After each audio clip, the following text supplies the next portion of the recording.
can't do that for it's actual.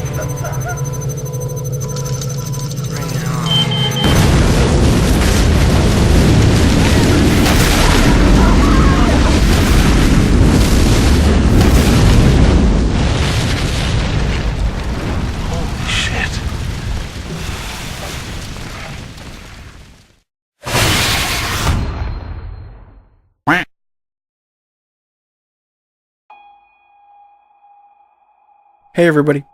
First of all, I just have to say that I really did enjoy many aspects of Alien Covenant. I had a ton of fun watching this movie. I think what I liked most about it was it actually had aliens in it. What Alien Covenant did was to connect both the Engineer and the Xenomorph storylines, which is something I could argue that Prometheus didn't really do at all. But Alien Covenant does have some problems, many of which are due to overstuffing their movie and cutting essential plot points for the sake of a shorter runtime. I really like the cast of this movie, but I have to say, what multi-billion-dollar company in the world isn't comfortable having Dr. Manhattan captain their ship, but is comfortable with James Franco as captain? What the hell did James Franco have that makes anyone say, this is the guy, I want him captaining my ship? I mean, it seems like a very poor casting in my opinion, but it was very short-lived, so it doesn't matter. There is an entire crew introduction scene that was cut from the movie that features much more of James Franco and actually helps establish all the couples, helping you to better sympathize with characters as their loved ones die. There's one scene you gotta keep in, it's that scene. I didn't even find out that Becky Ives was Tennessee's wife until after she was dead. That seems like a misstep to me. I do think the beginning dragged a little too long, not just the opening scene, I mean the entire stretch before they're even aware of the alien planet. I would have drastically recut a few scenes in this movie. I gotta say that stupid scene where David is teaching Walter how to play the recorder, I wish I would have timed how long that recorder music went on for. It was so weird, and after a while it really took me out of the movie.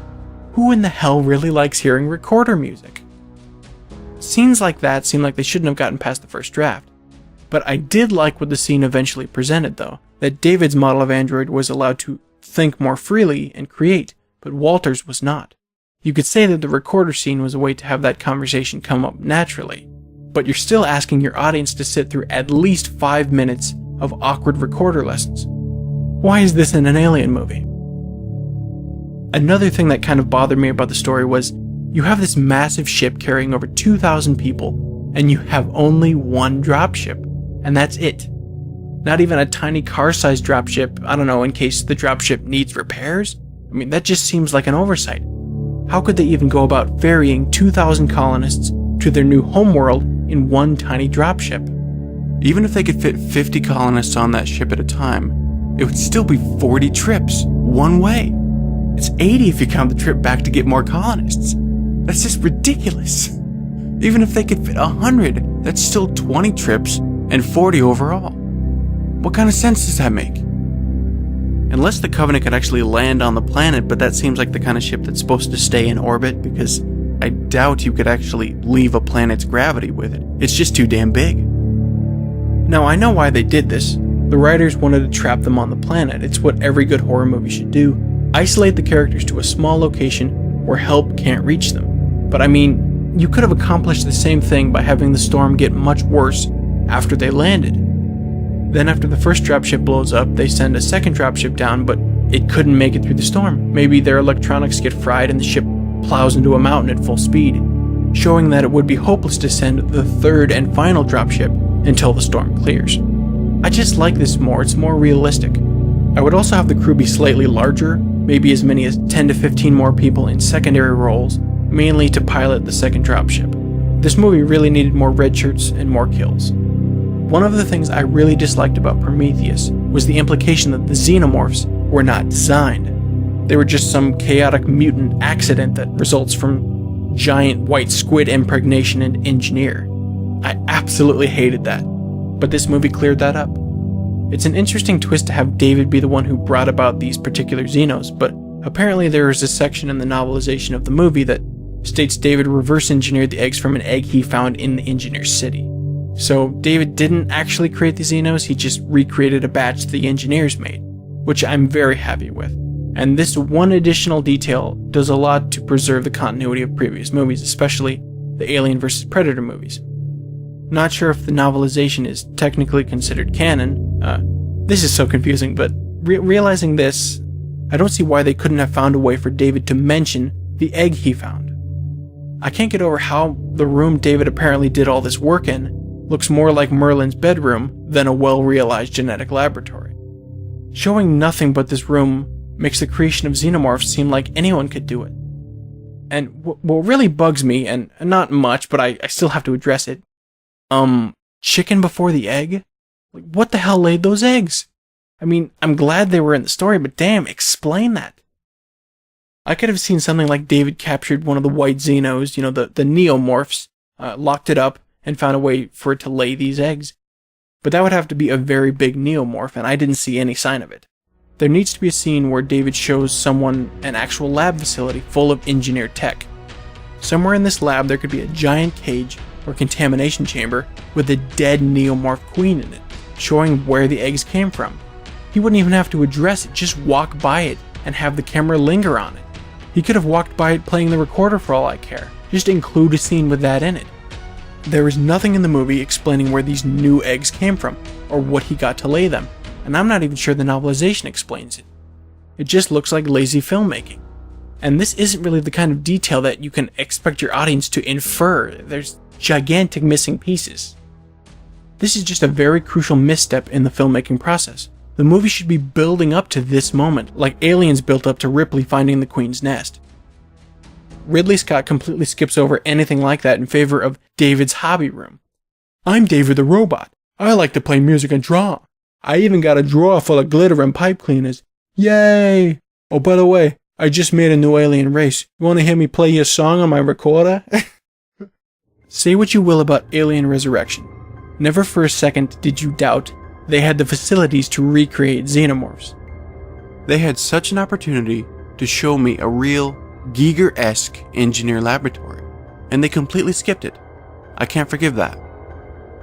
Also, David touches the egg and nothing happens, but Dr. Manhattan touches it and the egg opens.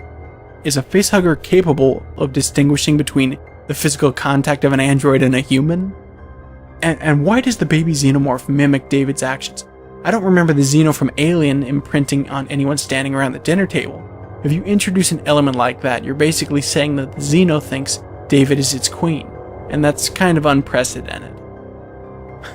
Wait a minute. Wait a minute. Xenomorphs don't even have eyes.